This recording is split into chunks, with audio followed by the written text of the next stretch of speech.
Hello everyone.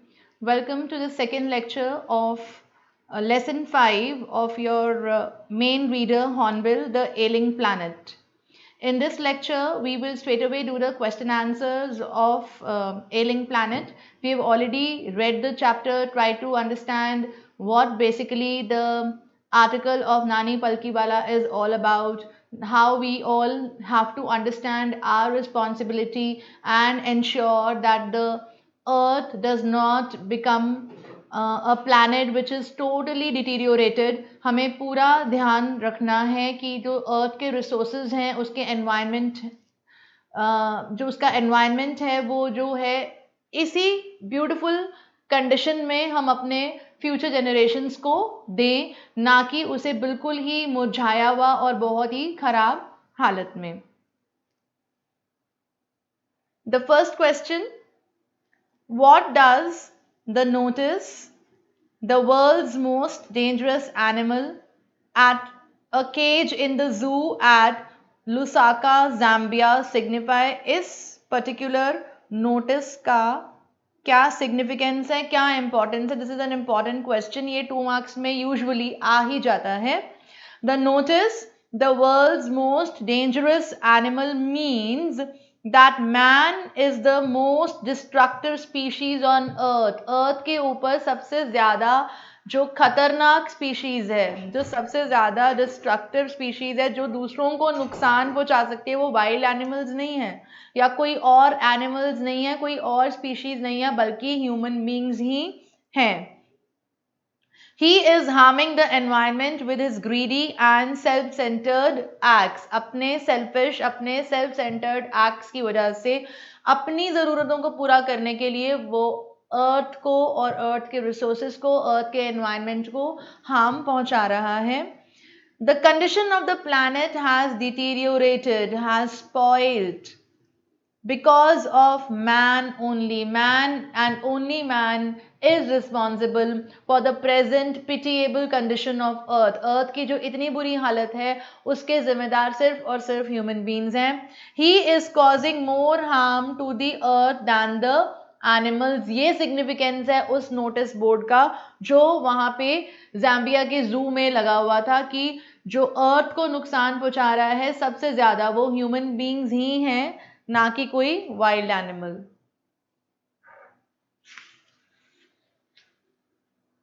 Justify the title ailing planet, ये भी बहुत इंपॉर्टेंट है.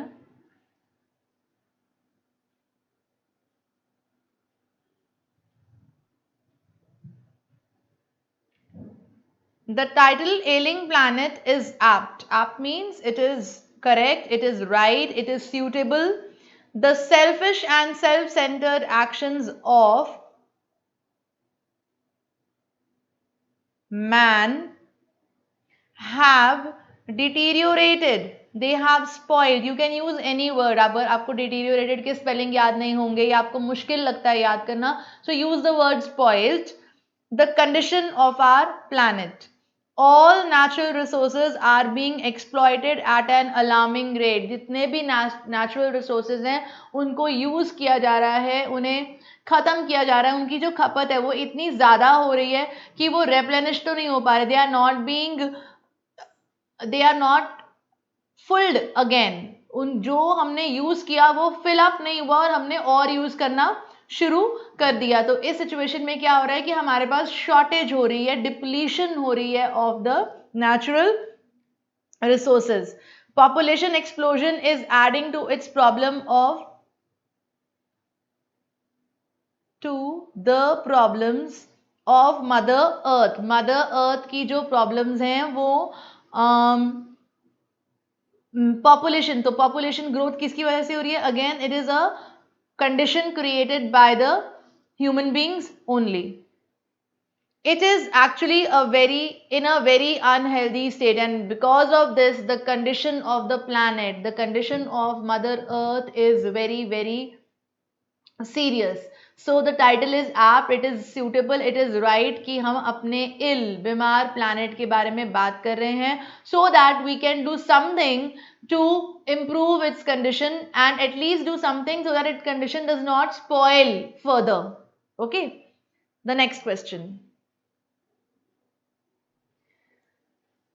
How are the Earth's principal biological systems being depleted? The four main biological systems of Earth, they are fisheries, forests, croplands and grasslands. Fisheries are all the places where we can get fish, forests हमारे जंगल, croplands all the fertile areas, जो भी हमारी fertile land है जहाँ पर हम खेती बाड़ी कर सकते हैं are our croplands, और जहाँ पे grass grow होती है they are our grasslands, are being exhausted because they are being used indiscriminately by human beings. बिना सोचे समझे human beings in biological systems का use कर रहे हैं. Overfishing is being done. Forests are being destroyed. Overfishing कर रहे हैं, खाने के लिए मछली को पकड़ रहे हैं, और क्योंकि फिश नहीं है तो जो इकोलॉजिकल बैलेंस है, जो फूड चेन है, वो डिस्टर्ब हो रही है. फॉरेस्ट को काट रहे हैं अपनी ज़रूरतों को पूरा करने के लिए, घर बनाने के लिए, रहने की जगह बनाने के लिए, सड़कें बनाने के लिए, और बहुत सारी चीज़ों में जो फॉरेस्ट में वुड अवेलेबल होता है उसको यूज़ किया जा सकता है फर्नीचर बनाने के लिए और बहुत सारी चीज़ें बनाने के लिए. तो इस तरीके से ह्यूमन बींग्स क्या कर रहे हैं? ओवरफिशिंग कर रहे हैं, तो फिशरीज डिस्ट्रॉय हो रही हैं. खाने पीने का सामान जो है वो हमें क्रॉपलैंड से मिलेगा और फॉरेस्ट से मिलेगा, और इन सबको हम यूटिलाइज करते जा रहे हैं एक्सेस में. फॉरेस्ट को तो काटते ही जा रहे हैं, और जो हमारे क्रॉपलैंड्स हैं वहां से इतनी फसल उग नहीं रही जितनी हमारी डिमांड है. उग कम रही है और डिमांड ज्यादा है. तो इससे क्या हो रहा है? केमिकल्स डाल के फसलें उगाई जा रही हैं ताकि ज्यादा क्रॉप्स उगें, ज्यादा जो जो डिमांड है उसको पूरा किया जा सके. तो डिमांड तो पूरी हो रही है, but in the process, in the long run क्या हो रहा है कि जो हमें खाना मिल रहा है वो अडल्ट्रेटेड है. और ये तो क्रॉपलैंड्स की बात हुई. And what about the forest? हम उन जगहों को ही काटते जा रहे हैं, जंगलों को खत्म करते जा रहे हैं, because we are trying to create concrete cities in the places where we had forests earlier. Due to increasing demand of human beings, croplands and grasslands are being depleted.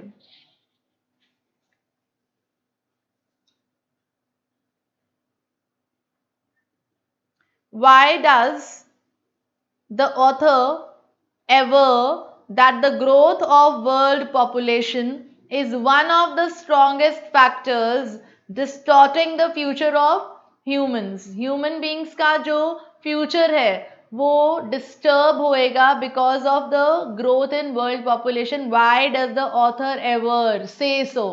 Why does the author say कि अगर population control नहीं हुआ तो human beings के future को खराब करने वाला सबसे ज़्यादा important जो factor है वो population growth ही है. Overpopulation causes increase in demand of resources, unemployment and poverty. This results in disturbing the balance of environment.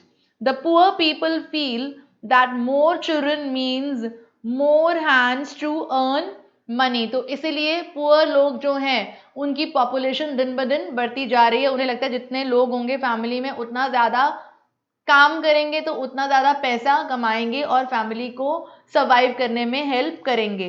पर उन्हें ये समझ में नहीं आता कि जितने ज़्यादा लोग होंगे उतनी ज़्यादा अनएम्प्लॉयमेंट होगी. So what is going to happen? When the population will increase, there will be a increase in demand of resources, natural resources, and due to the increase in the population, it is going to affect the future of the human beings, because there will be a problem for survival if the resources are not used minimally properly. They don't realize that they are only adding to the unemployed population. So if a country or if the world has to develop, what they have to do, what the human beings have to do is that they have to try and control the population. Population control होगा तभी development होगी और तभी ये awareness आएगी कि हमें natural resources को संभाल कर रखना है. क्योंकि जो एजुकेटेड लोग हैं उन्हीं को ये समझ आता है और उन्हीं को ये समझाया जा सकता है।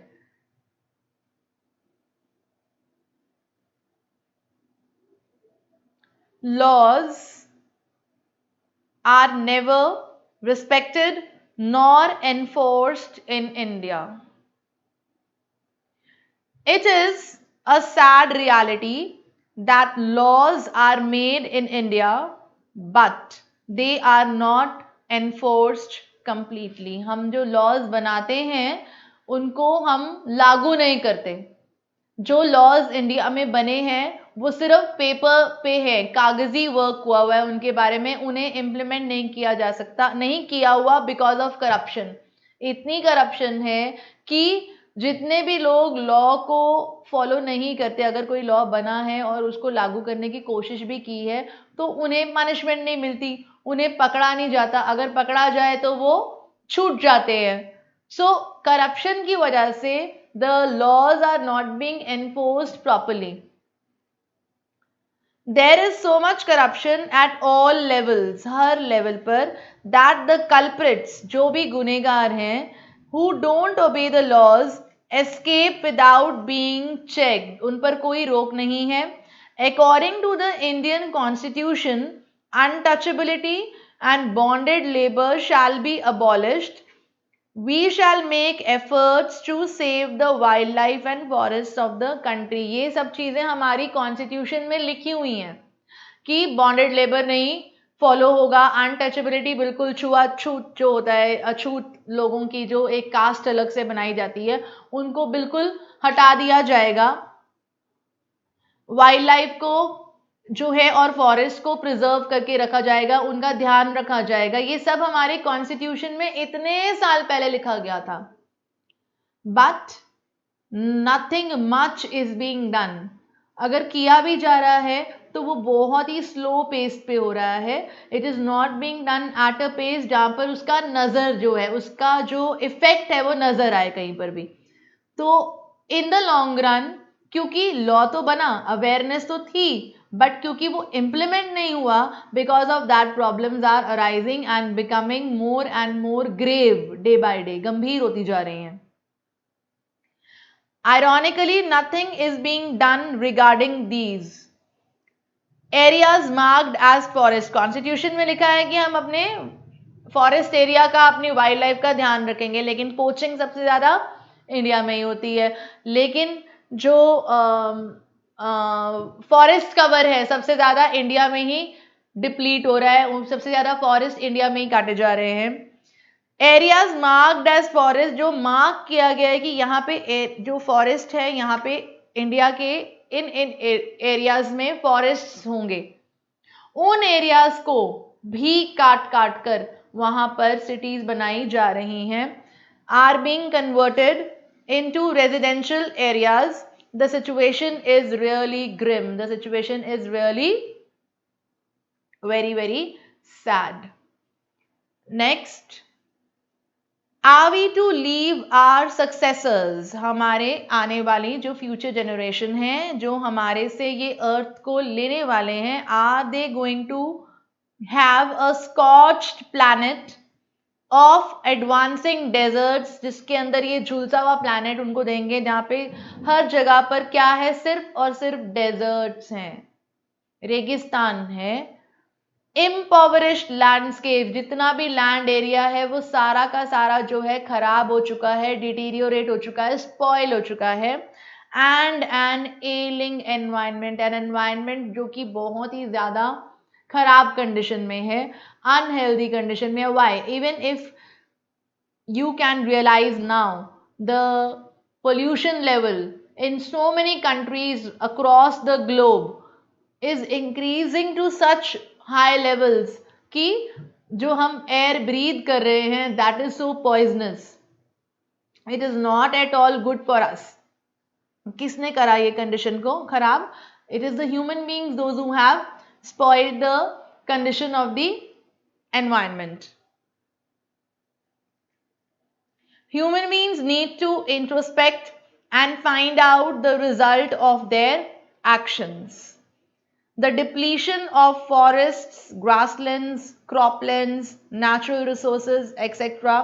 due to excessive demand has resulted in a very bad state of the earth. अर्थ की जो है पूरी कंडीशन इसी वजह से खराब हुई है, क्योंकि जो हमने अपने फॉरेस्ट हैं, ग्रासलैंड्स हैं, क्रॉपलैंड्स हैं, उन्हें काट दिया है.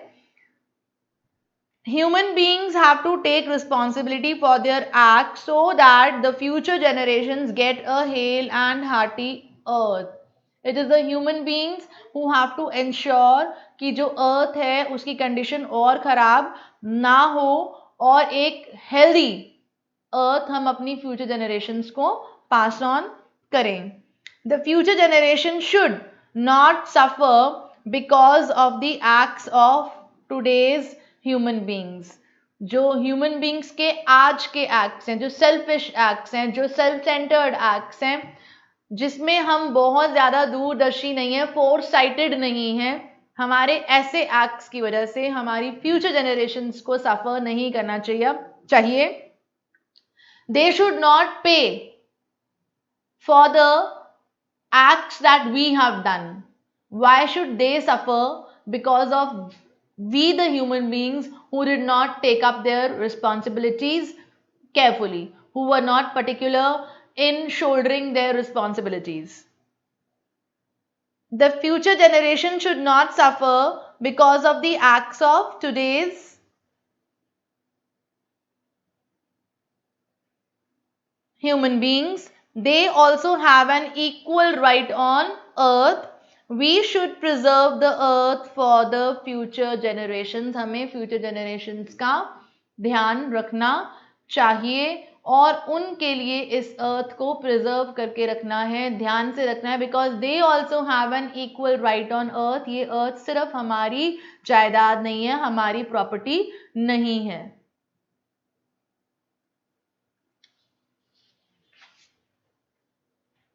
Let's try to see the next question.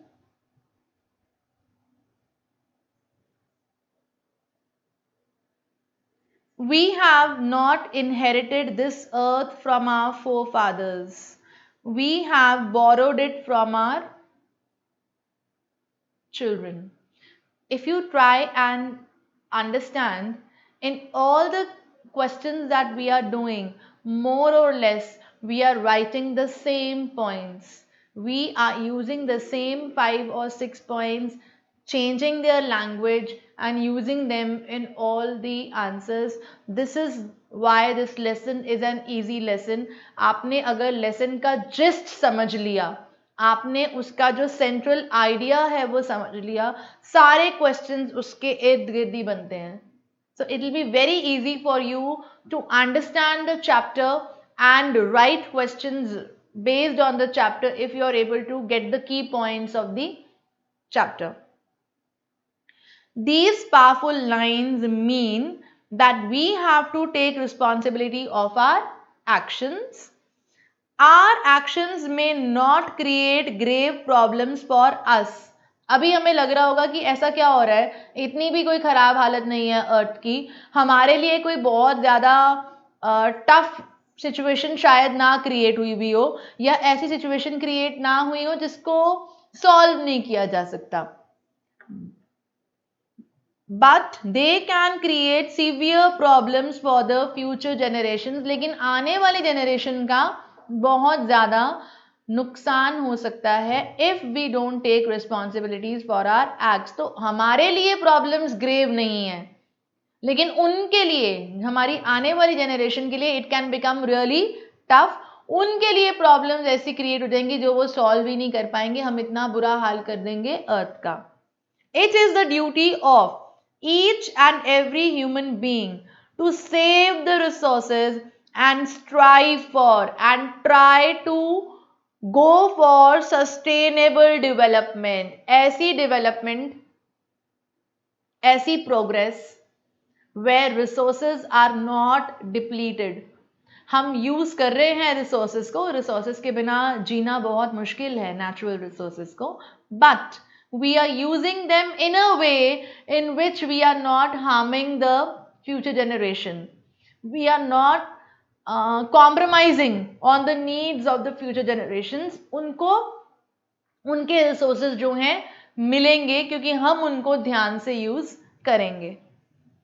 We should ensure that while fulfilling our needs, we aren't compromising on the needs of the future generations. हम अपनी wishes को, अपनी desires को, अपनी ज़रूरतों को पूरा करेंगे, but we will ensure कि इतना ही यूज करें नेचुरल रिसोर्सेज को कि वो अगली जनरेशन के लिए बच जाएं.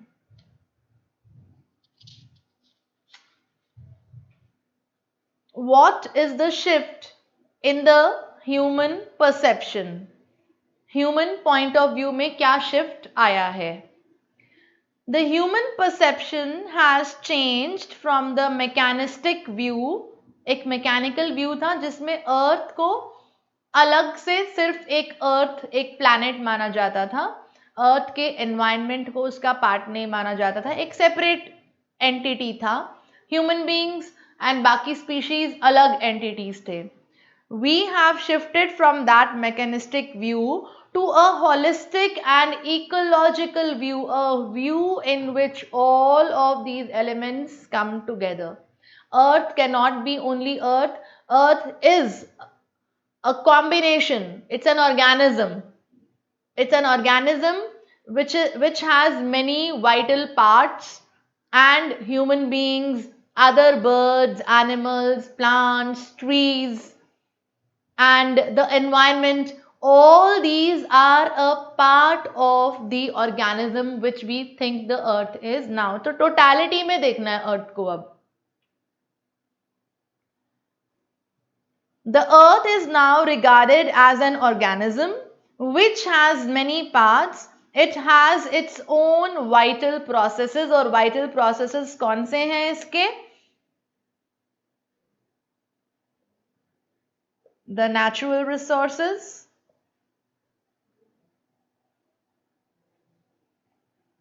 its environment,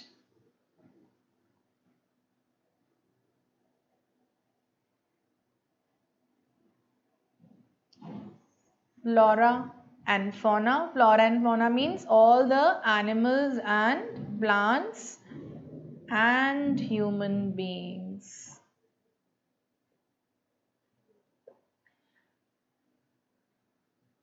How has the concept of sustainable development been defined? What is the meaning of sustainable development? Sustainable development has been defined as the development that meets the needs of the present without endangering the sources to fulfill the needs of the future generation. Present day की demands पूरी होंगी, but they will not compromise with the demands of the future generations. We need to conserve resources and replenish them for the future generations. हम resources को use भी करेंगे और इस तरीके का provision करेंगे कि जो ये resources हैं ये वापस रेप्लेनिश हो जाए, फिर से भर जाएं, फिर से पूरे हो जाएं, ताकि हम नेक्स्ट जनरेशन को भी उनको यूज करने दे सकें. जब हम उनको पूरा एग्जॉस्ट ही कर देंगे, पूरा खत्म ही कर देंगे, then how will the next generations use them?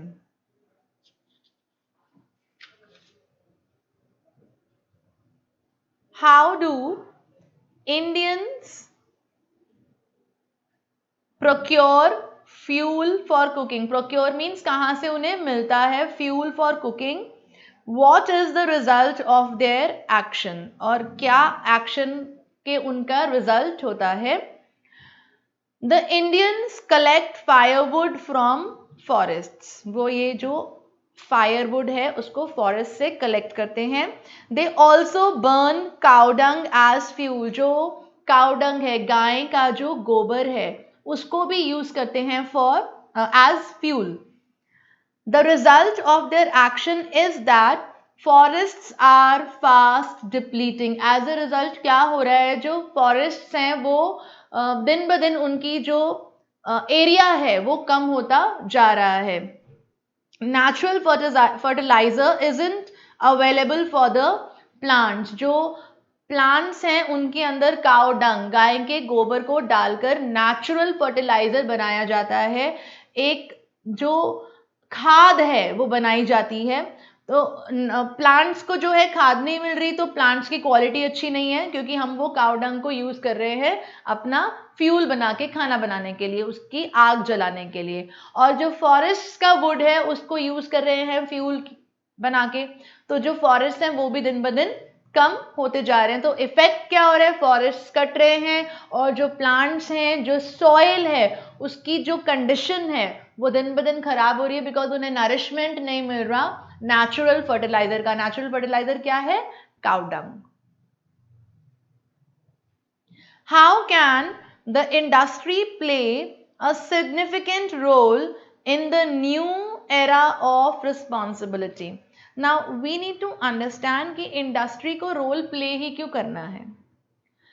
Industry को रोल इसलिए प्ले करना है बिकॉज सबसे ज्यादा पोल्यूशन जो है वो इंडस्ट्रीज ही कॉज करती है। You talk about air pollution, you talk about water pollution, chemicals discharge होते हैं बहुत सारे। तो जब भी कभी एक्सक्यूज मी,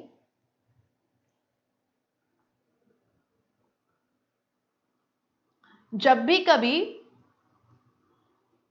एक इंडस्ट्री, एक फैक्ट्री सेटअप होती है, तो जिसने वो फैक्ट्री सेटअप करी है उनका सबसे ज्यादा बड़ा रोल होगा, because they have to ensure they are getting money, they are getting profit. वो जो भी बना रहे हैं, पर्स बना रहे हैं, बैग बना रहे हैं, जूते बना रहे हैं, कुछ खाने पीने का सामान बना रहे हैं, बिस्किट्स हैं, कोई भी चीज बना रहे हो वो, उनको तो प्रॉफिट होगा, they will earn from it. But in the process वो जो एनवायरनमेंट की चीजों को यूज कर रहे हैं, या उनसे जो एमिशंस हो रहे हैं, जो चीजें निकल रही हैं, चाहे वो गंदा पानी निकल रहा है, चाहे वो धुआं निकल रहा है, क्या उन्होंने इस बात का ध्यान रखा कि एनवायरनमेंट को उनके किसी वेंचर की वजह से नुकसान नहीं पहुंच रहा।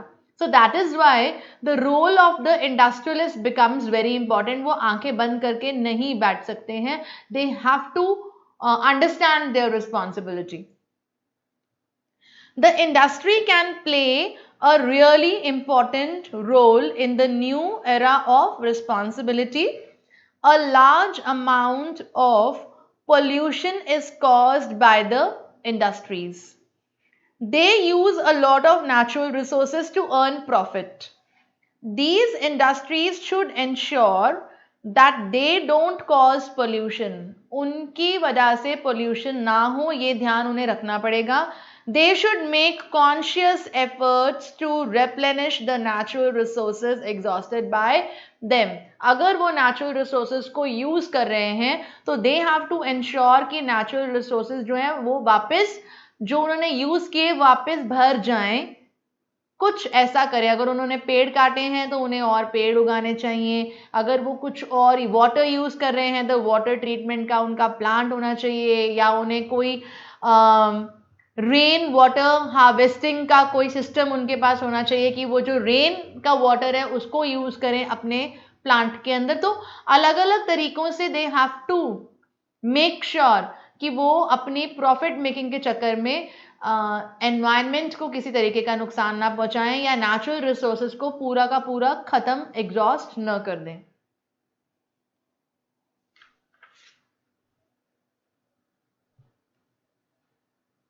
The next question is here. What goes under the pot now costs more than what goes inside it? Explain. जो खाने के बर्तन के अंदर हम खाना डालते हैं वो अब सस्ता मिलता है, and whatever is used as fuel, जो ईंधन की तरह यूज होता है, जो खाना बनाने के लिए लकड़ी, काव डंग, कोयला, कुछ भी गैस हम यूज करते हैं, वो अब एक्सपेंसिव हो गई है। खाना बनाने का सामान जो है वो सस्ता है, फूड सस्ता है, और जो ईंधन है, जो फ्यूल है, वो महंगा हो गया है। Just as the population kept growing, the cost of food items started rising. पहले तो खाने के सामान की जो वैल्यू है वो इंक्रीज हुई. Why? Because population was increasing. तो धीरे धीरे सामान जो खाने का सामान है उसकी रेट इंक्रीज होते गए. Now the situation has become so परवर्स. इतनी खराब हो गई है situation that fuel like gas, firewood, electricity कब यूज होती है? अगर आपको इंडक्शन चलाना है या किसी और तरीके से जहां पर आप खाना गर्म करने के लिए, इलेक्ट्रिक केटल हो सकती है मे बी, खाना गर्म करने के लिए, खाना बनाने के लिए आप इन फ्यूल का यूज कर रहे हो. required to cook food has become costlier than food items like grain, vegetables, meat, etc. Food items जो हैं वो सस्ते हैं एंड फ्यूल जो है वो ज्यादा एक्सपेंसिव हो गया है.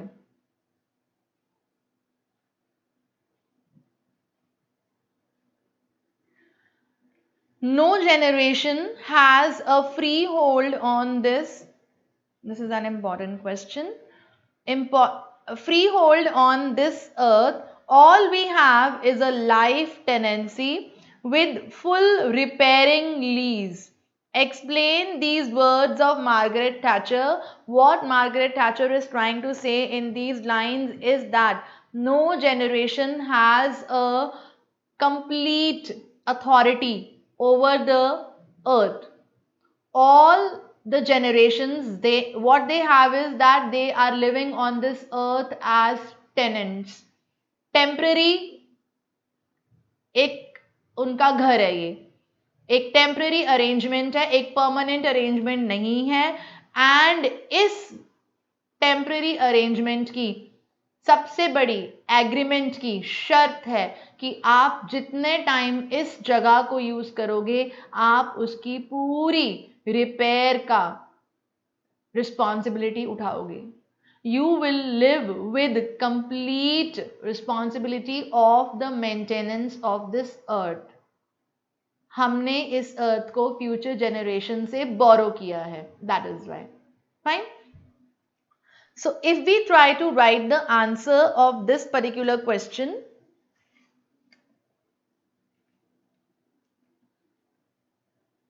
according to Margaret Thatcher,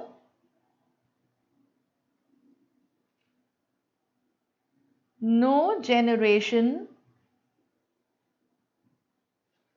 has complete authority on the earth. All human beings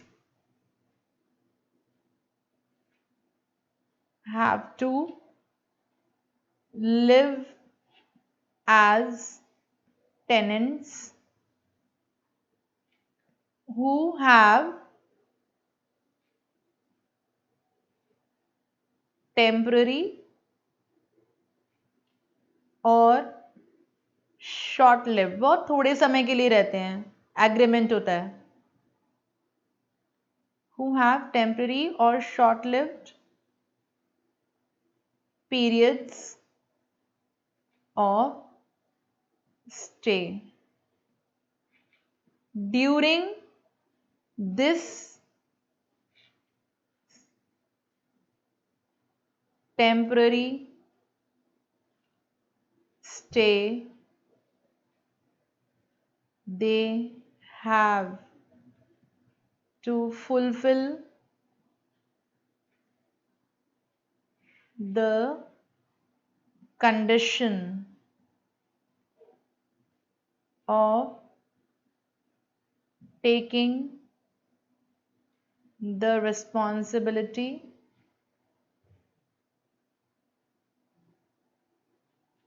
of maintaining the earth and its environment.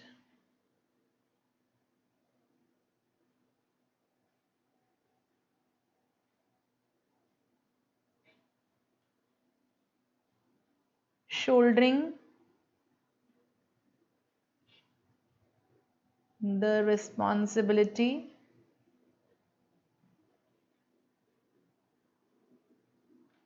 of maintenance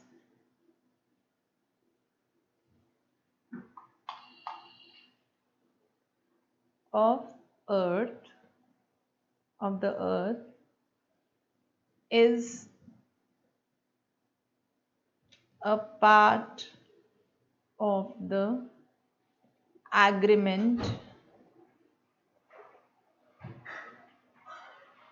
which permits human beings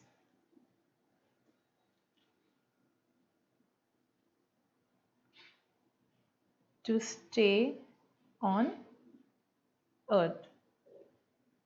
So, such a simple answer, almost the same points which we have been discussing in the previous lecture and in this lecture. Hope you will be able to tackle all the question answers of this particular lesson now very comfortably. See you in the next lecture with a new lesson. Till then, keep studying, keep watching, and enjoying English. Bye bye.